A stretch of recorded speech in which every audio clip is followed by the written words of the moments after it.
దివ్య కారుణ్యం. కారుణ్యం అనగా ఇంగ్లీష్లో అయితే దీనిని మనం ఏమంటామంటే మర్సీ అంటాం. ఈ మర్సీ అనేటువంటి పదము యొక్క మూల పరిభాష ఏమిటంటే లాటిన్ నుండి మిస్ కోర్దియా అనేటువంటి పదము నుండి ఈ పదము ఉద్భవించింది. మిస్ కోర్దియా, మిజరే అంటే ప్రేమ, దయ, కృప, కారుణ్యం, కటాక్షం అనే అర్థము. కోర్దియా అంటే మీరు ఎప్పుడైనా ఈ పదాన్ని బహుశా వినే ఉంటారు, కార్డియాలజిస్ట్ అంటాము. కార్డియా అండ్ కార్డియాలజిస్ట్ అనగా గుండెకు సంబంధించినటువంటి డాక్టర్ అని అర్థము. కార్డియా అనగా గుండె అనే అర్థము.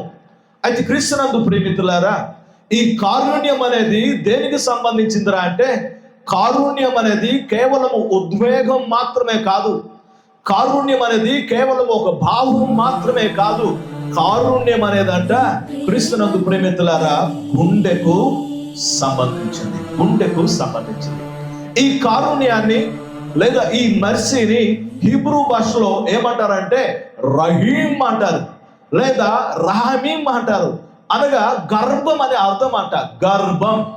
కారుణ్యం అనేది గుండెకి సంబంధించింది. అయితే హీబ్రూ భాషలో ఈ కారుణ్యం అనేది అంట కడుపుకి సంబంధించింది.